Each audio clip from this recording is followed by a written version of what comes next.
Hello everyone, एक और नई वीडियो में आप सभी का स्वागत है। अपन ने कल चर्चा की थी नेटवर्किंग के अंदर से बेसिक चीज़ें अपन देख चुके थे। लास्ट क्लास में अपन ने देखा था बस टोपोलॉजी के बारे में। बस टोपोलॉजी के बाद में अपन बात करते हैं, नेक्स्ट टोपोलॉजी का नाम आता है स्टार टोपोलॉजी। स्टार टोपोलॉजी में होता क्या है, तो ये सारी चीज़ें अपन लिखेंगे। देखो, इस टोपोलॉजी के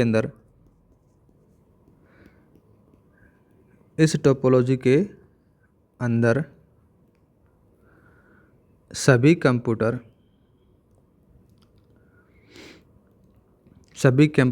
एक पॉइंट टू पॉइंट कनेक्शन के द्वारा कनेक्टेड रहते हैं। पॉइंट टू पॉइंट कनेक्शन के द्वारा एक हब बोल सकते हो, या फिर इसको सेंट्रल कंट्रोलर भी बोल सकते हो, हब से जुड़े रहते हैं। इस टेक्नोलॉजी के बारे में समझना क्या है, वो सारी चीज़ें अपन बात करें। देखो, यहाँ पर एक सेंट्रल कंट्रोलर डिवाइस लगा दी जाती है जिसका नाम आपको याद रखना है हब के अंदर से ये एक डाटा यहाँ से जुड़ा, एक लिंक यहाँ से, एक सिस्टम यहाँ से, एक सिस्टम यहाँ से इस प्रकार से इसके अंदर से ऐड रहता है। जब अपन क्या करते हैं, किसी एक कंप्यूटर से दूसरे कंप्यूटर के पास में कोई डाटा सेंड करना है, तो वह डाटा क्या करेगा, पहले हब के पास में जाता है और हब के द्वारा डाटा को क्या कर दिया जाता है, आगे ब्रॉडकास्ट कर दिया जाता है। जैसे इसके पास में ए से बी के पास में भेजना है, तो ए से बी के पास में जाएगा तो क्या करेगा, सबसे पहले ए वाला डाटा है हब के पास में जाएगा, और हब बाद में उसको क्या कर देता है, ब्रॉडकास्ट कर देता है और इसके पास में चला जाता है। इस हब को सीसी भी कहा जाता है। सीसी बोले तो सेंट्रल कंट्रोलर के नाम से भी इसको जाना जाता है। इसके अंदर से आपसे पूछे कि टोटल नंबर ऑफ़ वायर की बताना है तो क्या बताओगे, n बताना है। टोटल इनपुट पोर्ट बताओगे तो कितने बताओगे, n बताओगे। ठीक है। अब इसके अंदर से एडवांटेज और डिसएडवांटेज अपन देखते हैं कि एडवांटेज क्या क्या आपको देखने को मिले। तो सबसे पहले अपन बात कर लेते हैं एडवांटेज का जब जिक्र होता है तो इसके अंदर से आपको कम वायर की ज़रूरत होगी। दूसरा बात करें तो इसके अंदर से जो कॉस्ट होती है वो भी कम आपको देखने को मिलती है, और जो भी कोई फॉल्ट आ जाता है और उसका आइडेंटिफिकेशन करना भी एक आसान होता है। मतलब कोई भी किसी भी नोड के अंदर से कोई प्रॉब्लम आ जाती है तो आप इजीली से उसको फाइंड कर सकते हो। डिसएडवांटेज के बारे में जब जिक्र करें, डिसएडवांटेज क्या बताओगे, डिसएडवांटेज ये जाता है कि आपको पता है, जैसे मैंने ये बताया कि जैसे ही ए के पास में बी के पास में डाटा भेजना है तो हब होता है उस डाटा को क्या कर देता है, ब्रॉडकास्ट कर देता है। तो मतलब कि लेस सिक्योर आपको देखने को मिल जाता है। दूसरी बात आ जाती है, अगर हब के अंदर से कोई भी फॉल्ट आ गया और फॉल्ट आने के बाद में जो सारा का सारा जो कंप्लीट नेटवर्क है वो क्या हो जाता है, शट डाउन हो जाता है। ये भी इसका एक डिसएडवांटेज आ जाता है। ये थी किसके बारे में, स्टार टोपोलॉजी। आगे बात करते हैं, नेक्स्ट वाला कौन सा आएगा, रिंग के बारे में बात करते हैं। किसके बारे में बात करेंगे, रिंग टोपोलॉजी। रिंग टोपोलॉजी होती क्या है, जब रिंग टोपोलॉजी के बारे में जिक्र करें तो रिंग टोपोलॉजी एक नोड के लेफ्ट और राइट दोनों साइड में से कंप्यूटर या फिर नोड के कनेक्टर रहते हैं। और इस टोपोलॉजी के अंदर से क्या चीज़ आपको देखने को मिलेगी, जो डायरेक्शन मिलेगी वो आपको क्लॉकवाइज भी देखने को मिल जाती है और एंटी क्लॉकवाइज भी देखने को मिल जाती है, और एक ही डायरेक्शन में डेटा का फ्लो, इसके लिए टोकन पासिंग मेथड का यूज किया जाता है। और दूसरा बात करें तो कंप्यूटर से जो केबल होती है ना, उसको मेन केबल के अंदर से रिंग के अंदर से लगे रहते हैं, उसको रिपीटर के द्वारा कनेक्ट किया जाता है। ठीक है। जैसे किस प्रकार से बात करें, ये एक रिंग बन गई, इसके अंदर से एक इधर जुड़ गया, एक इधर जुड़ गया, और एक इधर जुड़ गया, और एक इधर जुड़ गया। इस प्रकार से इसमें से कनेक्टेड रहता है, यहाँ पर, यहाँ पर और यहाँ पर। ये क्या है, ये रिपीटर हैं। क्या है गाइज, रिपीटर आ जाते हैं। ये इसकी डायरेक्शन आपको देखने को मिल जाती है, क्लॉकवाइज भी देखने को मिलती है, एंटी क्लॉकवाइज भी देखने को मिल जाती है। ये क्या है, ये रिंग आपको देखने को मिलती है। रिंग केबल किसकी हो सकती है, कोएक्सियल केबल होती है। अब बात करें इसके अंदर से आपको क्या क्या देखने को मिलेगा। अगर आपको टोटल नंबर ऑफ़ वायर पूछे तो याद रखना क्या पूछेगा, total number of wire. Total number of wire के बारे में बात करें तो क्या बताओगे आप, n+1 बताओगे। दूसरा बात करें इनपुट आउटपुट पोर्ट के बारे में बात करें तो एक नोड पर एक ही ऐड रहेगा। दूसरा बात करें टोटल इनपुट आउटपुट पोर्ट के बारे में पूछे तो याद रखना n बताना है आपको।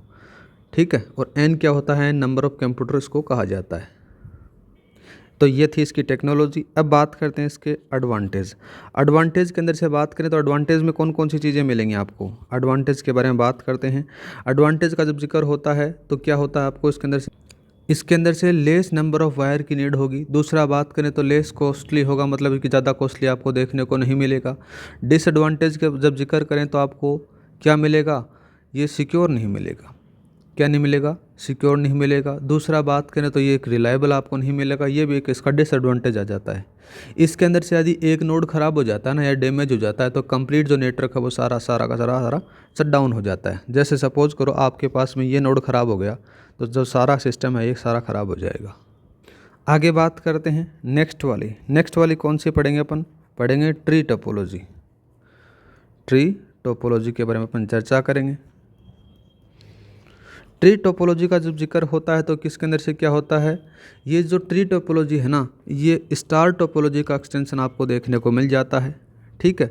और इसके अंदर से क्या होता है, इस टोपोलॉजी के अंदर से एक सेंट्रल हब काम में आता है जिसके अंदर से क्या कहते हैं सेकेंडरी हब और कंप्यूटर्स को कनेक्टेड किया जाता है।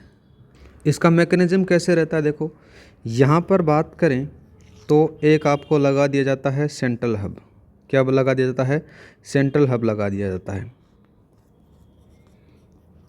ठीक है। ये सेंट्रल हब लग गया।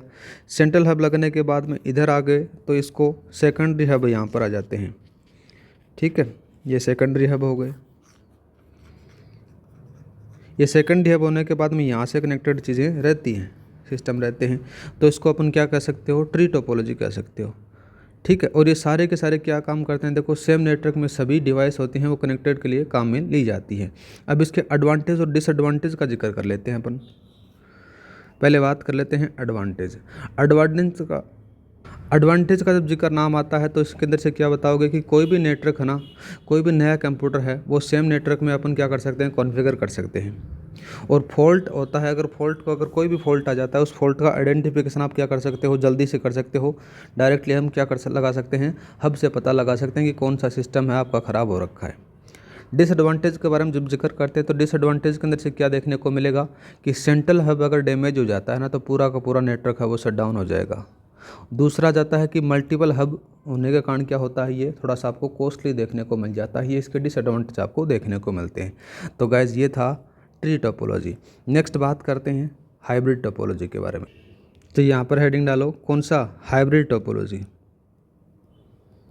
Hybrid topology. हाइब्रिड टोपोलॉजी का जब जिक्र होता है इसके अंदर से क्या होता है कि दो या दो से ज़्यादा डिफरेंट टोपोलॉजी को यूज़ करके हुए जिसके अंदर से फिजिकल स्ट्रक्चर बनाया जाता है, उसी को अपन क्या कह सकते हैं, हाइब्रिड टोपोलॉजी कहते हैं। मतलब कि एक संकर्ण चीज़ बनाई जाती है, आप हिंदी में समझो तो मतलब कि दो टोपोलॉजी का मिक्स करके एक नई टोपोलॉजी बनाई जाती है, उसको अपन क्या कह सकते हैं, हाइब्रिड टोपोलॉजी कह सकते हैं, ठीक है। जैसे मैंने क्या बनाया, मेश टोपोलॉजी लगा लिया, रिंग टोपोलॉजी का कॉम्बिनेशन करके एक मैंने नई टोपोलॉजी बनाई, उसको अपन क्या कह सकते हैं, हाइब्रिड टोपोलॉजी कहते हैं। इतना याद रखना। अब बात करें इसके एडवांटेज के बारे में। जब एडवांटेज का जिक्र होता है तो आपको क्या देखने को मिलेगा, ये एक ज़्यादा आपको फ्लेक्सिबिलिटी इसके अंदर से देखने को मिल जाती है और नया अगर डिवाइस आप ऐड करना चाहते हो तो आराम से इसके अंदर से कॉन्फ़िगरेशन कर सकते हो। डिसएडवांटेज के बारे में बात करें तो आपने दो टोपोलॉजी यूज़ कर रहे हो तो इसका जो स्ट्रक्चर होगा वो कॉम्प्लेक्स आपको देखने को मिलेगा। जब दो टोपोलॉजी का कॉम्बिनेशन कर रहे हो ना तो एक कॉस्टली में देखने को मिलेगा और ज़्यादा वायर की इसके अंदर से ज़रूरत होगी। तो ये था गाइज आपकी नई टोपोलॉजी, जितनी भी टोपोलॉजी थे वो सारी टोपोलॉजियों का एक कंप्लीट रिवीजन। अब बात करते हैं टाइप ऑफ नेटवर्क के बारे में। तो हेडिंग डालो यहाँ पर, टाइप ऑफ नेटवर्क। जब टाइप ऑफ नेटवर्क के बारे में चर्चा करेंगे तो देखो कौन कौन से आपको देखने को मिलेंगे। सबसे पहले आपको मिलेगा पैन आपकी फुल फॉर्म पता है आपको। पैन के बाद में दूसरा जाता है लैन, तीसरा बात करें कैन, चौथा बात करें तो चौथा कौन सा आएगा, मैन आएगा, पांचवा बात करें वैन आएगा, ठीक है। और छठा बात करें तो एक आ जाता है स्टोरेज नेटवर्क। ये अपन पढ़ने वाले हैं। ये सारे के सारे क्या होते हैं, नेटवर्क के टाइप होते हैं, याद रखना। सबसे पहले बात करते हैं पैन के बारे में। तो हेडिंग डाले अपन पैन की full form personal area network इसको कहा जाता है। पर्सनल एरिया नेटवर्क के बारे में बात करें तो पर्सनल पैन होता है वो एक इंडिविजुअल पर्सन या फिर रूम तक ही सीमित रहता है, मतलब इसकी रेंज होती है वो सीमित रहती है, ज़्यादा आपको देखने को नहीं मिलती है। अगर रेंज आपसे पूछे तो याद रखना रेंज आपको देखने को मिलेगी 10 मीटर, किसकी, पैन की। आगे बात करें इसका IEEE स्टैंडर्ड आपसे पूछे कौन सा, IEEE स्टैंडर्ड पैन का कितना बताना है, तो याद रखना 802.15 बताना है IEEE स्टैंडर्ड। आगे बात करते हैं पेन। अब जब आप पढ़ते हो तो पेन को 2 भागों में बांट दिया जाता है, कौन कौन से आते हैं उन दोनों चीज़ों के बारे में अपन चर्चा करने वाले हैं। ये रहा आपका पेन, ठीक है, पर्सनल एरिया नेटवर्क। इस पेन के अंदर से आपको एक तो मिलेगा वायर्ड पेन, कौन सा मिलेगा, वायर्ड पेन मिलेगा, सॉरी वायर्ड लेन बोल सकते हो आप, यहाँ पर वायर्ड लेन आ गया। एक आ जाता है वायरलेस, ठीक है, कौन सा जाता है, वायरलेस आ जाता है, वायरलेस लेन आता है। जब इन दोनों के बारे में जिक्र करते हो, वायर्ड लेन क्या होता है, वायर्ड लेन के अंदर से मतलब कि केबल के साथ में इसको कनेक्शन रहता है। और वायरलेस के बारे में बात करें तो विदाउट केबल का यूज किया जाता है। जैसे कौन कौन सा, एक तो ब्लूटूथ हो गया, ब्लूटूथ के साथ में एक जो इंफ्रारेड होता है जिसमें अंदर से टीवी रिमोट का यूज किया जाता है। ये सारे के सारे क्या होते हैं, वायरलेस लेन के अंदर से आते हैं।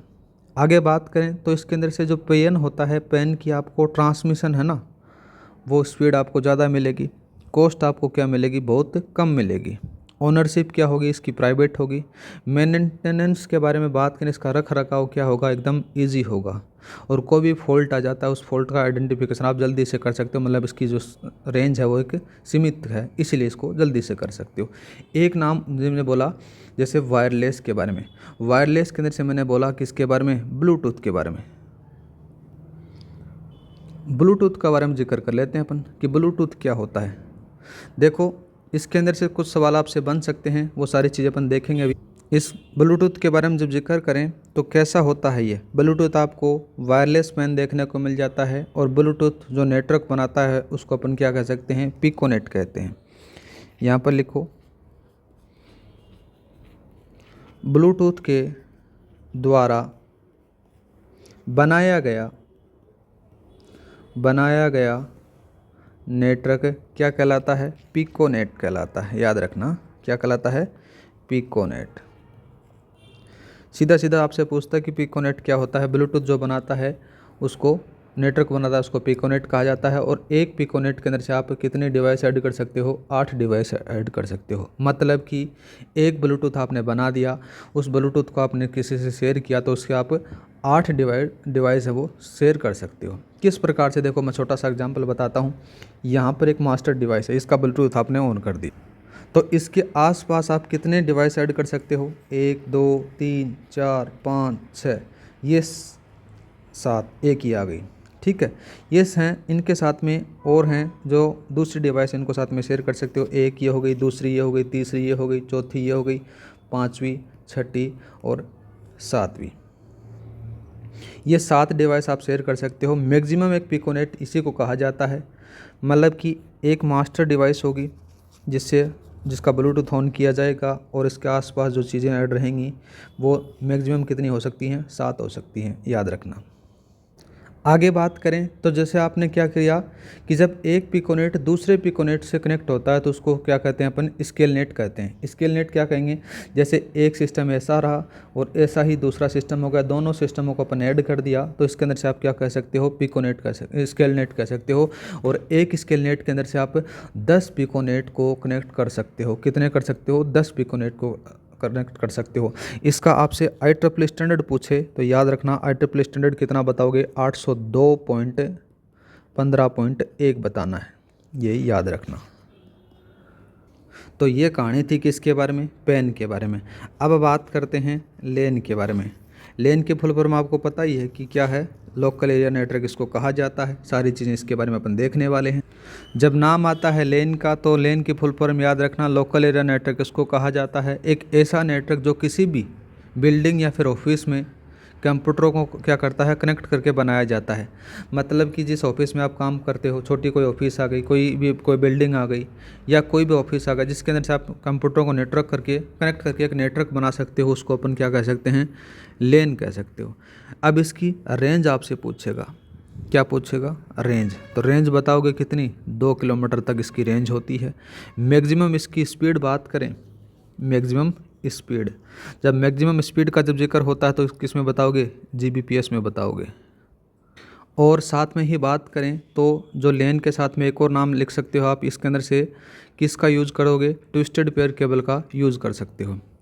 अब बात करते हैं, जैसे अपने पेन को पढ़ा 2 बार 2 भागों में बांटकर, वैसा का वैसा अपन लेन को पढ़ने वाले हैं। ये रहा आपका लेन। लेन को 2 भागों में बांट दिया जाता है, एक होता है वायर्ड लेन और दूसरा होता है वायरलेस लेन होता है। ठीक है, इनके बारे में जिक्र करते हैं। वायर्ड लेन के बारे में बात करें, जैसे आपको इथरनेट देखने को मिल जाएगा, और इथरनेट का IEEE स्टैंडर्ड याद रखना कितना होता है? IEEE 802.3 आपको देखने को मिल जाता है। वायरलेस के बारे में बात करें तो आपको वाईफाई देखने को मिल जाता है। वाईफाई के बारे में बात करें तो इसका IEEE स्टैंडर्ड याद रखना कितना होता है? IEEE 802 पॉइंट कितना होगा? 11 होगा। ये दोनों याद रखना। उम्मीद करता हूँ कितना आपको समझ में आ गया होगा। आगे बात करें तो इसके थोड़ी सी खासियत के बारे में बात कर लेते हैं, इसकी कौन कौन सी खूबियाँ हैं उन्हीं के बारे में। तो जो लेन है इसकी ट्रांसमिशन आपको स्पीड है वो ज़्यादा मिलेगी। क्या मिलेगी? वेरी हाई मिलेगी, क्योंकि इसकी रेंज थोड़ी कम है इसलिए आपको इसलिए मिल जाती है। ओनरशिप के बारे में बात करें तो ये प्राइवेट आपको देखने को मिलेगा। कॉस्ट बात करें तो ये लो मिलेगी। कॉस्ट लो क्यों मिलेगी? जितना एरिया बढ़ेगा उतनी ही उसकी कॉस्ट बढ़ जाएगी। ठीक है, मेंटेनेंस अगर एरिया छोटा है तो उसकी मेंटेनेंस भी आप आराम से कर सकते हो, तो मेंटेनेंस भी इसका लो होगा। अगर फॉल्ट आइडेंटिफिकेशन के बारे में बात करें तो वो भी आपको आराम से कर सकते हो, मतलब ईजी कर सकते हो। ठीक है, तो ये कहानी थी किसके बारे में? लेन के बारे में। अब बात करते हैं केन के बारे में। केन क्या होता है? कैंपस एरिया नेटवर्क इसको कहा जाता है, या फिर कॉर्पोरेट एरिया नेटवर्क भी इसको कहा जाता है। 2-3 नाम आपको देखने को मिल जाते हैं।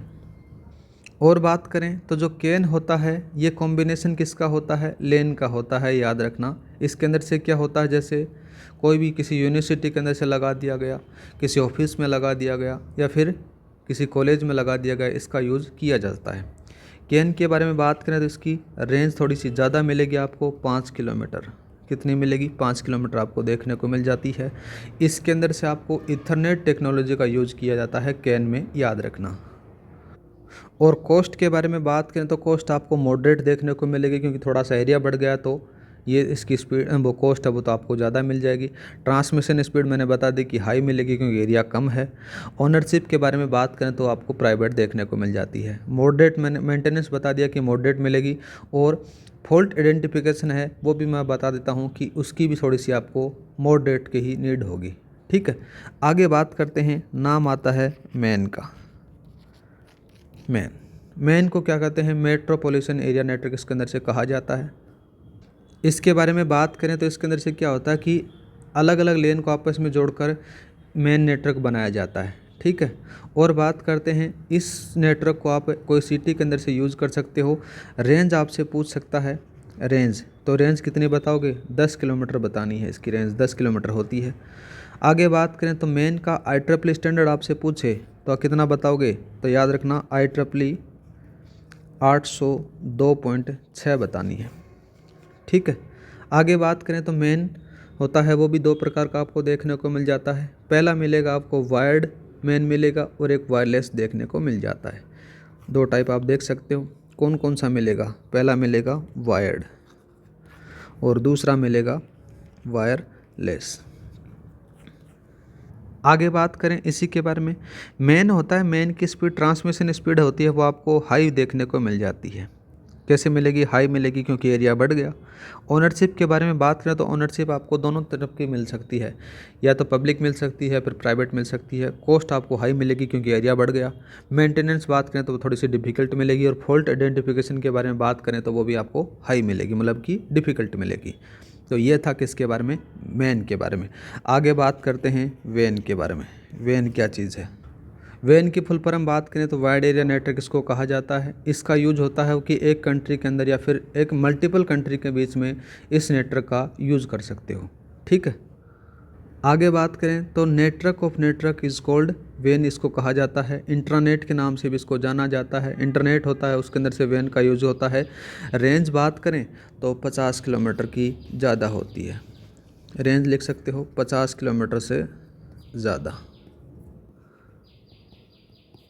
आगे बात करें इसी के बारे में, वेन होता है, वेन को आप इंटरनेट भी कह सकते हो, ठीक है, या फिर इंटरनेशनल नेटवर्क के नाम से भी इसको जान सकते हो। आगे बात करें तो इसकी ट्रांसमिशन स्पीड है वो आपको क्या मिलेगी, वेरी लो मिलेगी। कॉस्ट मिलेगी वो भी आपको हाई मिलेगी। मेंटेनेंस मिलेगा वो भी आपको बहुत ज़्यादा डिफ़िकल्ट मिलेगा। फॉल्ट आइडेंटिफिकेशन के बारे में बात करें तो वो भी आपको बहुत ज़्यादा डिफ़िकल्ट में देखने को मिल जाता है।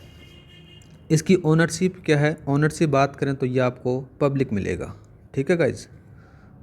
तो गाइज़ ये था टाइप ऑफ नेटवर्क के बारे में। अब बात करते हैं ट्रांसमिशन स्पीड के बारे में कि किसकी स्पीड आपको ज़्यादा देखने को मिलेगी। पहला बात करते हैं वेन, वेन के बाद में मैन, मैन के बाद में कैन, कैन के बाद में लेन, लेन के बाद में पैन, ठीक है। एक बात याद रखना, इस तरफ अपन चलोगे, यहाँ से लेकर इस तरफ चलोगे तो इसकी स्पीड सबसे ज़्यादा आपको पेन की मिलेगी, बोले तो पर्सनल एरिया नेटवर्क की स्पीड देखने को मिलेगी। ये स्पीड का काम आ गया। स्पीड हो गई तो आप एक कॉस्ट के बारे में और बात कर लेते हैं। कॉस्ट क्या होता है, कॉस्ट के अंदर से सबसे ज़्यादा कॉस्ट किसकी होगी उसी के बारे में बात करें तो देखो यहाँ पर पेन, पेन के बाद में दूसरा नाम आ जाता है कौन सा, पेन के साथ में आएगा लैन, लैन के बाद में कैन, कैन के बाद में कौन सा आएगा मैन, मैन के बाद में आ जाएगा वैन। इस तरफ बात करते हैं तो सबसे ज़्यादा कॉस्ट आती है, सबसे कम आएगी पेन की, क्योंकि इसकी रेंज थोड़ी कम होती है, मतलब कि एक रूम के अंदर से आपको देखने को मिल जाती है, फिर बिल्डिंग के अंदर से देखने को मिल जाती है, और रेंज इसकी ज़्यादा होती है तो इसकी ज़्यादा मिलेगी। तो ये ऑर्डर आपसे पूछ सकता है, ये याद रखना। एक बात और बता देता हूँ, जैसे आपके दिमाग में आइडिया होगा कि मैं सारी चीज़ें लिखा क्यों नहीं रहा। मेरा लिखाने का मकसद ऐसा नहीं है कि मैं लिखा नहीं रहा, क्योंकि आप बहुत सारी कोचिंगों से पढ़ चुके हो, तो मेरा काम ये है कि आपका थोड़ा बहुत रिवीजन हो जाए फटाफट फटाफट, इसलिए मैं आपके पास में ये शॉर्ट नोट्स के रूप में बता रहा हूँ गाइज। एक चीज़ और याद रखना, वेन के बारे में बात करें ना तो वेन के अंदर से फाइबर ऑप्टिक्स केबल या फिर स्केल नेट कम्युनिकेशन का यूज़ किया जाता है, ये याद रखना। इस प्रकार से आपका जो टाइप ऑफ नेटवर्क है वो कंप्लीट हो जाता है। आगे बात करने वाले हैं अपन स्विचिंग टेक्नोलॉजी के बारे में, ठीक है। यहाँ पर हेडिंग डालो कौन सा, switching, switching technology, switching technology. Switching technology के बारे में बात करें तो क्या होता है, सारी चीज़ें अपन देखेंगे। स्विचिंग टेक्नोलॉजी कितनी होती है, स्विचिंग टेक्निक कितनी होती हैं, सारी चीज़ें अपन देखने वाले हैं। सबसे पहले अपन समझते हैं कि स्विचिंग टेक्नोलॉजी क्या होती है। स्विचिंग टेक्नोलॉजी कुछ भी नहीं होती है कि जब एक सेंडर किसी रिसीवर को लार्ज नेटवर्क का यूज़ करते हुए डेटा सेंड करता है ना, तो डेटा सेंड करने के लिए मल्टीपल पाथ होते हैं, और उस मल्टीपल पाथ में से बेस्ट पाथ सिलेक्शन करने के लिए जो मेथड यूज़ किया जाता है उसको अपन स्विचिंग टेक्नोलॉजी कहते हैं। नहीं समझ में आया कोई दिक्कत नहीं, डेफिनेशन नहीं समझ में आया, एक छोटा सा एग्जांपल लेंगे। जैसे आप कभी कभार गूगल पे सर्च करते हो, जैसे ए आ गया और ये डेस्टिनेशन बी आ गई, तो आपको 2-3 रास्ते दिखाता है गूगल। एक रास्ता इस तरफ से आ गया, एक रास्ता इस तरफ से आ गया, एक रास्ता इस तरफ से आ जाता है, ठीक है, एक रास्ता ऐसे से आ जाता है। इस प्रकार से यहाँ पर यूज होता है। अब आपको गूगल कौन सा रास्ता चूज करके देगा, 2-3 रास्ता दिखाएगा आपको। जैसे गूगल ने तो बाय डिफ़ॉल्ट आपको ये वाला रास्ता दिखा दिया, ये 10 किलोमीटर पड़ रहा है, ये 5 किलोमीटर पड़ रहा है, ये 12 किलोमीटर पड़ रहा है, ये 2 किलोमीटर पड़ रहा है। इस प्रकार से आपको दिखाता है। आपको गूगल बाय डिफ़ॉल्ट कौन सा दिखाया, ये 10 वाला दिखा रहा है। लेकिन आप क्या करोगे, आप ये सोचोगे कि आपको 2 किलोमीटर वाला रास्ता चूज़ करना है, क्योंकि आपको जल्दी पहुंचना है। जल्दी पहुंचना है तो आप छोटे वाला रास्ता चूज़ करोगे, क्योंकि 2 किलोमीटर वाला रास्ता कवर करोगे। तो इसी टेक्नोलॉजी को अपन क्या कर सकते हो कि आपके पास में जाने के रास्ते तो बहुत सारे हैं, लेकिन आप बेस्ट पाथ चूज करोगे। उस बेस्ट पाथ चूज करने वाले मेथड को ही आप क्या कर सकते हो, स्विचिंग टेक्नोलॉजी कहा जाता है। ऐसा का ऐसा काम स्विचिंग टेक्नोलॉजी के अंदर से होता है। आपको कौन कौन सी स्विचिंग टेक्निक होती हैं उनके बारे में हम बात करेंगे। जैसे सर्किट स्विचिंग हो गया, मैसेज पासिंग स्विचिंग हो गया, पैकेट स्विचिंग हो गया। पैकेट स्विचिंग के अंदर भी आपको 2 देखने को मिलेंगे, एक तो डेटाग्राम स्विचिंग मिलेगा, एक वर्टिकल, ठीक है, वो सारे के देखने मिले। तो बात करते हैं यहाँ पर स्विचिंग टेक्निक के बारे में। स्विचिंग टेक्निक कौन कौन सी हो सकती हैं? जब स्विचिंग टेक्निक के बारे में बात करें तो देखो 2-3 होंगी आपके पास में। पहले का नाम आएगा सर्किट। कौन सा आएगा? सर्किट वाला आएगा, सर्किट स्विचिंग। दूसरा जाता है मैसेज पासिंग स्विचिंग, ठीक है, मैसेज पासिंग टेक्निक भी इसको कह सकते हो। दूसरा जाता है पैकेट स्विचिंग, पैकेट स्विचिंग। अब इसको भी 2 भागों में बांट दिया जाता है। एक का नाम आता है डेटाग्राम। कौन सा आता है? डेटाग्राम आता है, डेटाग्राम स्विचिंग इसको कह सकते हैं। और साथ में ही पैकेट स्विचिंग के अंदर से एक और नाम आता है वर्चुअल। कौन सा आएगा? वर्चुअल आएगा, वर्चुअल सर्किट स्विचिंग इसको कह सकते हो। अब इन सारी चीज़ों के बारे में बात करेंगे। सबसे पहले अपन बात कर लेते हैं सर्किट स्विचिंग के बारे में कि सर्किट स्विचिंग क्या होती है। जिक्र करें अपन सर्किट स्विचिंग के बारे में कि स्विचिंग टेक्निक बात करें तो टेलीफोन नेटवर्क का यूज़ करती हैं। याद रखना कौन सा करेंगी?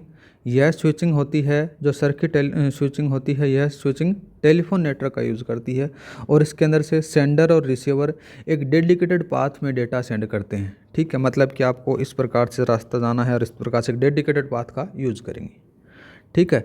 और यह जो स्विचिंग होती है ये कनेक्शन ओरिएंटेड होती है, ठीक है। और ये जो सर्किट स्विचिंग होती है इसके अंदर से इन ऑर्डर को फॉलो किया जाता है, जो पहले भेजा वहीं पर पहुंच जाएगा। इस प्रकार से इसके अंदर से देखने को मिल जाता है। इसके डिसएडवांटेज के बारे में बात करें तो आपको डिले है ना वो बहुत ज़्यादा देखने को मिलेगा, डिसएडवांटेज आपको देखने को मिलेगा। और इफ़िशियंसी है वो लेस होती है, क्योंकि इसके अंदर से क्या होता है कि रिसोर्स कनेक्शन को रिलीज़ होने के बाद में फ्री करते हैं। ये इसका एक डिसएडवांटेज देखने को मिल जाता है। और बात करें तो जो सर्किट स्विचिंग होती है ये फिजिकल लेयर पर काम करती है। कहाँ पर काम करेगी? फिजिकल लेयर पर काम करती है, याद रखना। आगे बात करते हैं, नाम आता है एमपीटी। एमपीटी बोले तो मैसेज पासिंग स्विचिंग इसको, या फिर मैसेज पासिंग टेक्निक इसको कहा जाता है। 1960 में इसको लाया गया। इस टेक्निक के अंदर से क्या होता है कि इस टेक्निक के अंदर एक मैसेज को एक कंप्लीट यूनिट डेटा मानते हुए नेटवर्क में फॉरवर्ड कर दिया जाता है। और मैसेज पासिंग टेक्निक होती है ये कनेक्शन लेस होती है, और इसके अंदर से नेटवर्क में स्टोरेज और फॉरवर्ड मेथड को यूज़ किया जाता है। ये थोड़ा सा याद रखना कि कौन सी टेक्निक के अंदर स्टोरेज और फॉरवर्ड मेथड को यूज़ किया जाएगा, तो याद रखना मैसेज पासिंग टेक्निक के अंदर से इसको यूज़ किया जाता है। और बात करें तो इसके अंदर से आपको डिले ज़्यादा होगा, इफ़िशियंसी इसके अंदर से ज़्यादा होगी, याद रखना, ठीक है। तो ये था किसके बारे में? मैसेज पासिंग स्विचिंग के बारे में। जैसे वो ऊपर वाली अपन पढ़ कर आए थे सर्किट वाली, तो मैसेज पासिंग टेक्निक होती है ये नेटवर्क लेयर पर काम करती है, ये भी याद रखना, ठीक है। और इस टेक्निक को पैकेट स्विचिंग या फिर प्रोसीजर भी कहा जाता है, याद रखना। आगे बात करते हैं पैकेट स्विचिंग टेक्निक के बारे में। जैसे अपने यहाँ पर बताया उसके बारे में अपन बात करने वाले। तो नाम आया मैसेज पासिंग का, पैकेट स्विचिंग का। तो इसके अंदर से क्या होता है कि इसका जो यूज होता है वो वैन में यूज़ कर सकते हो, इंटरनेट में यूज़ किया जाता है। और इस टेक्निक के अंदर से बात करें तो इस टेक्निक में एक मैसेज होता है, उस मैसेज को अपन क्या कर सकते हो, स्मॉल पैकेट में डिवाइड कर दिया जाता है और उस पैकेट को एक यूनिक नंबर असाइन कर दिया जाता है। इस प्रकार से इसके अंदर से देखने को मिल जाता है। सबसे पहले बात करते हैं डेटाग्राम स्विचिंग के बारे में। डेटाग्राम स्विचिंग क्या होती है? इसके अंदर से एक मैसेज को पैकेट्स के रूप में डिवाइड कर दिया गया और नेटवर्क में भेज दिया जाता है। जैसा उसने रास्ता चुना उसके पास में पहुंच जाता है वो रास्ता, ठीक है।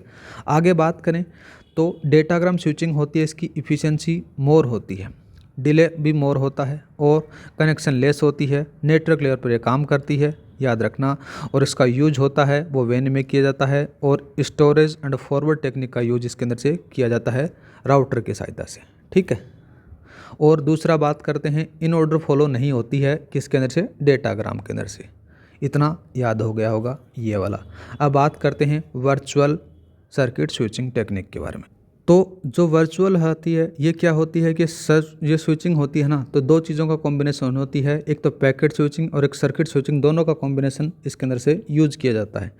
इस टेक्निक में क्या होता है कि पहले पैकेट क्या कर देता है, इंडिपेंडेंट भेजा जाता है, और वह पैकेट जिस पाथ को डिसाइड करता है वहाँ पर से उस पैकेट में अंदर से उसी पाथ को दोबारा से सेंड कर दिया जाता है।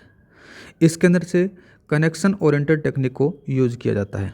और बात करें तो इसके अंदर से क्या होता है, इसके अंदर से डिले आपको देखने को मिलेगा और इन ऑर्डर को फॉलो किया जाता है। डाटा लिंक लेयर पर ये काम करती है, याद रखना। ठीक है, ये थे आपके किसके बारे में अपन बात की थी, स्विचिंग टेक्निक के बारे में। नेक्स्ट वाले में वीडियो में बात करेंगे अपन नेटवर्क डिवाइस के बारे में कि कौन कौन सी नेटवर्क डिवाइस होती हैं, कहाँ कहाँ यूज होती हैं। इसके अंदर भी आपको सवाल ज़रूर देखने को मिलेगा। ये अपन बात करेंगे किसके बारे में, OSI मॉडल के साथ में ही इसको देखने वाले हैं। आज के लिए इतना ही। जय हिंद, जय भारत। क्लास अच्छी लगी हो तो लाइक और सब्सक्राइब करना न भूलें। ये मत सोचना कि मैं लिखा नहीं रहा, बस आपको मैं जल्दी जल्दी बोलकर आपको जो भी आपने पढ़ा है उसको मैं रिकॉल करवा रहा हूँ। ठीक है।